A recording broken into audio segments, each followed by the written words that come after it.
الحمد لله وحده والصلاة والسلام على من لا نبي بعده أما بعد وأعوذ بالله من الشيطان الرجيم بسم الله الرحمن الرحيم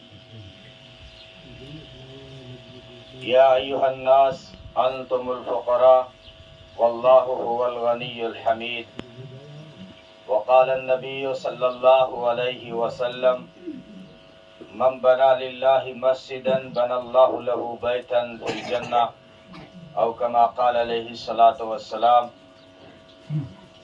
محترم دوستوں، بزرگوں اور عزیز بھائیوں،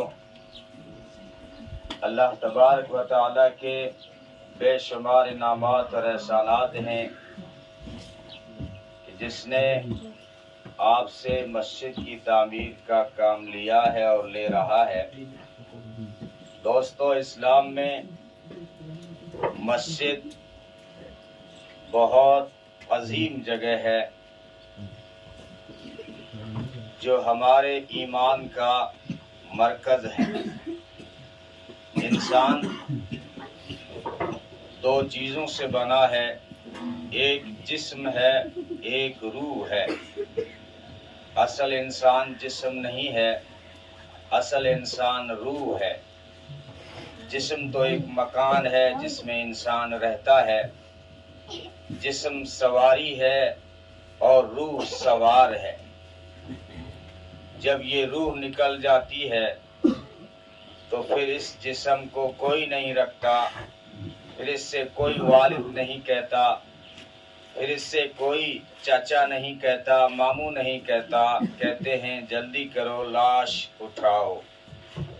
لاش عربی کا لفظ ہے، اصل پورا نام ہے لاشئی۔ کچھ بھی نہیں ہے، پاپا نہیں ہے، یہ بھائی نہیں ہے، لاشئی ہے، کچھ بھی نہیں ہے۔ کیوں؟ اس لیے کہ جو روح اصل انسان تھا وہ نکل گیا۔ تو جسم کی خوراک، کیونکہ جسم مٹی سے بنا ہے، اب اس کی جو خوراک ہے وہ بھی مٹی سے نکلتی ہے، اور اصل انسان جو روح ہے یہ آفاقی ہے، یہ آسمانی ہے، یہ اوپر سے آیا۔ ماں کے پیٹ میں جب بچہ 4 مہینے کا ہوتا ہے تو اللہ کی طرف سے فرشتہ آتا ہے اور اس میں روح ڈالتا ہے، تو روح آفاقی ہے تو اس کی خوراک بھی آفاقی ہے۔ روح کے لیے جو خوراک چاہیے وہ بھی اوپر سے آئی ہے، قرآن کی شکل میں، حدیث کی شکل میں۔ اور جسم جو ہے، جسم کی خوراک کا مرکز بازار ہے اور روح کی خوراک کا مرکز مسجد ہے۔ اس لیے کسی نے پوچھا، کسی صحابی نے، کہ اللہ کے رسول، دنیا میں سب سے عظیم جگہ کون سی ہے؟ نبی نے فرمایا، سائل کی طرح مسئول بھی نہیں جانتا۔ اتنے میں جبریل امین کوئی وحی لے کر آ گئی، تو نبی نے جبریل سے پوچھا، جبریل تو بتا کہ اس دھرتی پر سب سے بہتر جگہ کون سی ہے؟ تو جبریل نے عرض کیا، اللہ کے رسول، سائل کی طرح مسئول بھی نہیں جانتا، یعنی پوچھنے والے کی طرح جس سے پوچھا جا رہا ہے وہ بھی نہیں جانتا۔ تو نبی پاک صلی اللہ علیہ وسلم نے فرمایا، جاؤ جبریل، آج اللہ سے پہلے یہی پوچھ کے آؤ کہ اس دھرتی پر سب سے بہتر جگہ کون سی ہے۔ جبریل گیا اور آیا، اس سے کون سا ٹائم لگتا ہے، لیکن جب دربار میں پہنچا تو رب العالمین نے فرمایا، جبریل تیرا آنا مبارک ہو، تو آدم سے میرے محبوب تک ہر پیغمبر کے پاس آتا رہا اور جاتا رہا، لیکن آج جو تو سوال لایا ہے یہ بہترین سوال ہے۔ جاؤ میرے محبوب کو بتا دو، دھرتی پر سب سے بہتر جگہ مسجد ہے، سب سے بہتر جگہ۔ علماء تعجب نہ کریں، بیت اللہ بھی مسجد ہے۔ اور نبی پاک صلی اللہ علیہ وسلم نے فرمایا، جو اللہ کے لیے، یعنی نیت کی درستگی کے ساتھ، اخلاص کے ساتھ جو اللہ کا گھر مسجد بنائے گا، اللہ اس کے لیے جنت میں گھر بنائے گا۔ اب یہ بھی ضروری نہیں کہ ایک آدمی پوری مسجد بنائے گا تب جو ہے اس کے لیے جنت میں گھر بنے گا، ایسا بھی نہیں ہے۔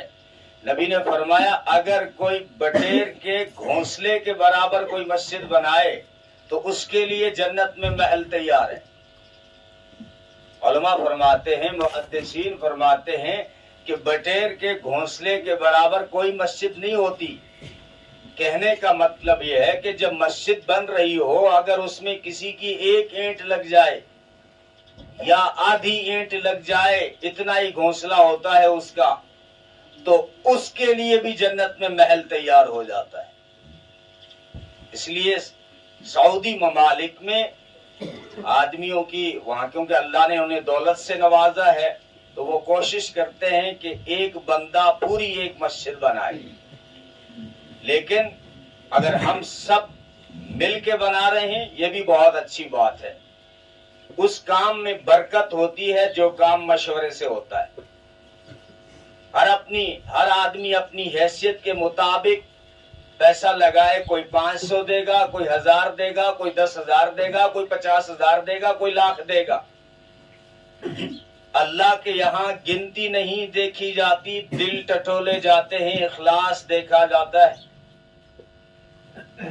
غزوہ تبوک کے موقع پہ غریب صحابی نے چند کھجوریں پیش کی تو نبی نے اس کو ڈھیر کے اوپر ڈالا۔ یہ بھی قبول ہے اور بڑے فخر کے ساتھ قبول ہے۔ تو اگر مسجد میں ہمارا حصہ لگ جائے تو ہمارے لیے جنت میں محل تیار ہے۔ یہ نبی پاک صلی اللہ علیہ وسلم کی خبر ہے۔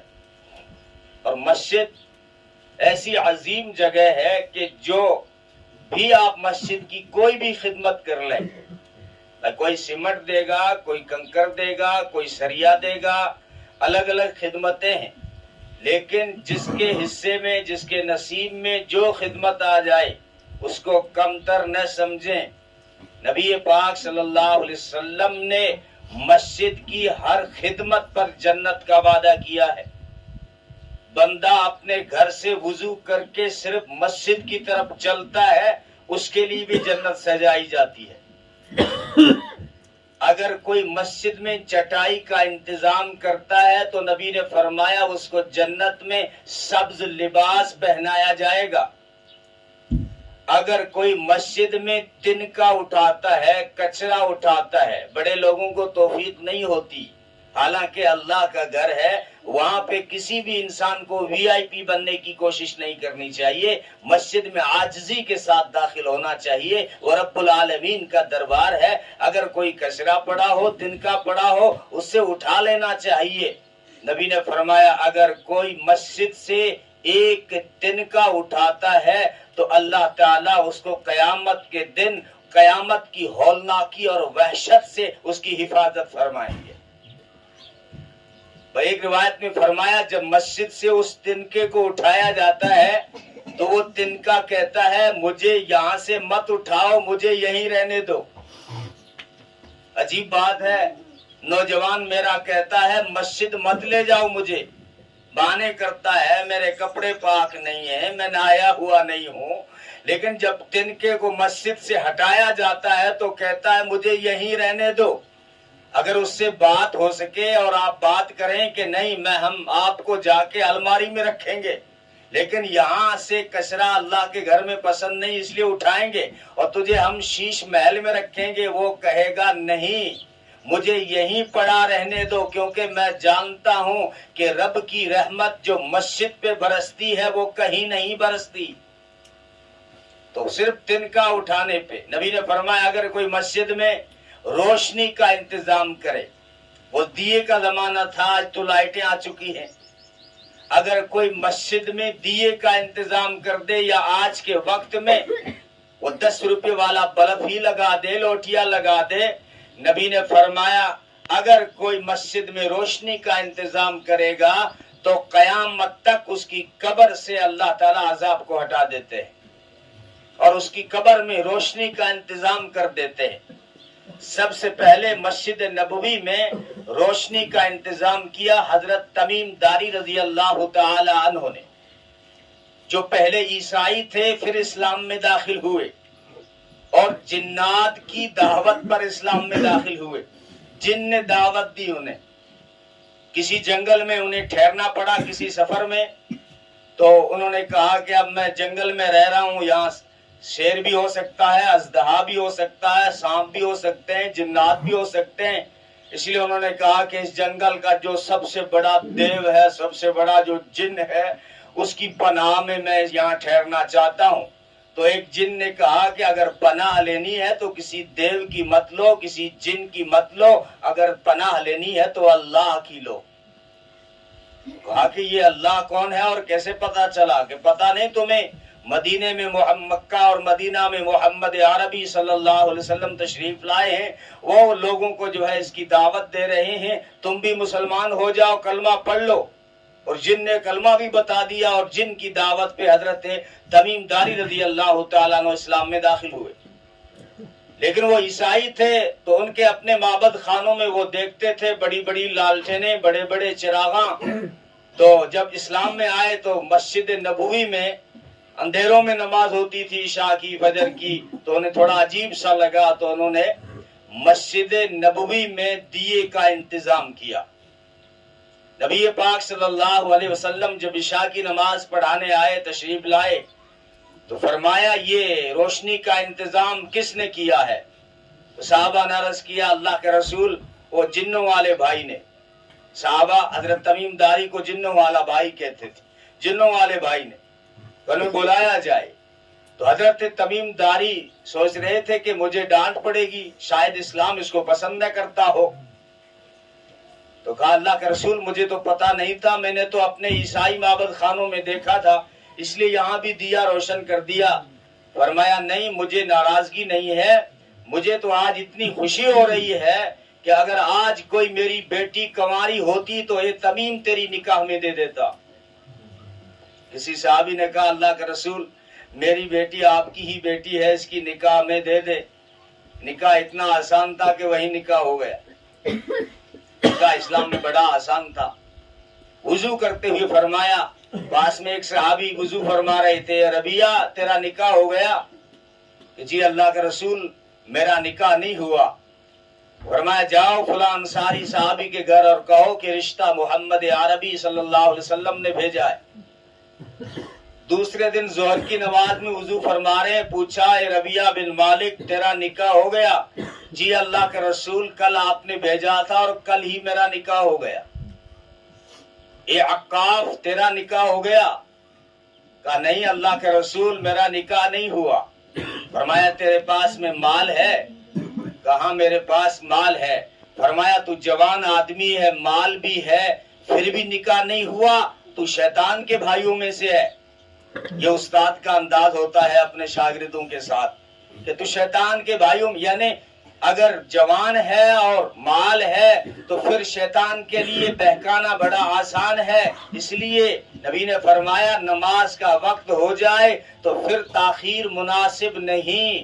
جنازہ تیار ہے، اب تاخیر مناسب نہیں. اور اگر بچہ اور بچی جوان ہو گئے ہیں تو اب نکاح میں تاخیر مناسب نہیں. اس لیے وہاں خرچے کم کرو اور جہاں لگانے کی ضرورت ہے وہاں ایسی جگہوں پہ لگاؤ جو آخرت میں کام دیں. یہ مسجد میں جو پیسہ خرچ ہوگا یہ اللہ کے اکاؤنٹ میں دے گا، اکاؤنٹ میں جمع ہوگا. اس لیے صحابہ جب اپنی ذات پہ لگانے کی باری آتی تو پھونک پھونک پہ خرچ کرتے تھے. وہ مشہور قصہ ہے نا، کوئی مانگنے والا حضرت عثمان کے دربار پہ نبی نے بھیجا تھا، تو حضرت عثمان اپنی بیوی سے لڑائی کر رہے تھے، جھگڑا کر رہے تھے. خدا کی بندی رات کو تو نے دیے میں موٹی بٹ ڈال دی، وہ تیل زیادہ پی گئی. وہ ڈوری اگر پتلی ہوتی تو تیل کم خرچ ہوتا. وہ مانگنے والا حیران رہ گیا کہ اللہ کے نبی نے مجھے کہاں بھیج دیا. یہ اپنی بیوی سے اس بات پہ لڑ رہا ہے کہ دیے میں موٹی بٹ کیوں ڈالی، موٹی ڈوری کیوں ڈالی، یہ مجھے کیا دے گا. نبی نے دوبارہ بھیجا، کہا ان کے گھر کے اندر کی باتیں سننے کے لیے نہیں بھیجا تھا، جو میں نے حکم دیا ہے جا کے صدا لگا.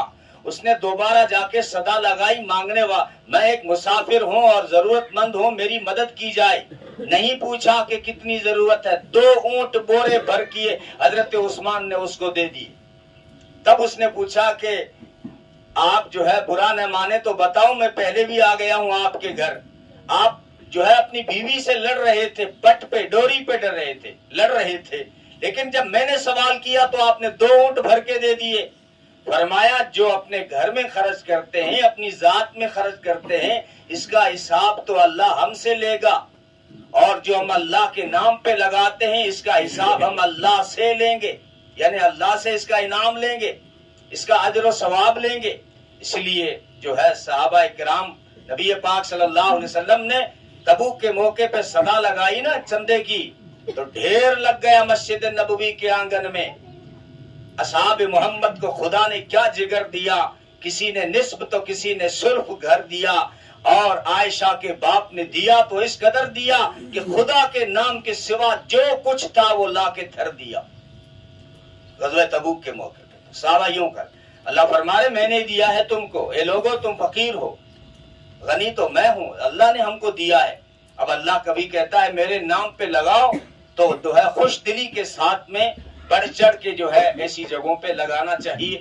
وقت ہو چکا ہے، مسجد بن رہی ہے ماشاءاللہ، بہت اچھی جگہ ہے اور اچھی جگہ پیسہ ہمارا لگ رہا ہے، سارا گاؤں اتحاد اور اتفاق کے ساتھ، کیونکہ مسجد کا مقصد صرف عبادت نہیں ہے، مسجد کے مقاصد میں ایک بڑا مقصد اجتماعیت بھی ہے، اتحاد اور اتفاق بھی ہے۔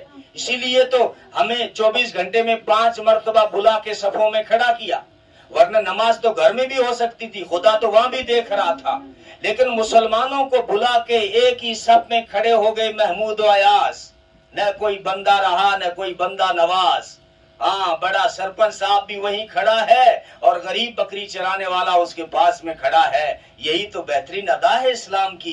اس لیے صفوں میں اس لیے کھڑا کیا 5 مرتبہ تاکہ مسلمانوں کی صفوں میں اتحاد اور اتفاق قائم ہو سکے، اور پھر ہفتے میں ایک بڑا جلسہ کیا جمعے کا، تاکہ جو ہے بہت بڑی اجتماعیت کی ضرورت ہے۔ اس لیے اتحاد اور اتفاق کے ساتھ، مشورے کے ساتھ، بھائی چارے کے ساتھ، محبت کے ساتھ آگے بڑھیں، اپنے بچوں کو تعلیم دلائیں، نماز کی پابندی کریں۔ اقبال نے کہا مسجد تو بنا لی شب بھر میں ایمان کی حرارت والوں نے، من اپنا پرانا پاپی ہے برسوں سے نمازی نہ ہو سکا۔ تو آپ ارادہ کریں انشاءاللہ آج کی دوپہر سے زندگی کی شام تک ہم نماز نہیں چھوڑیں گے انشاءاللہ۔ اللہ عمل کی توفیق عطا فرمائے۔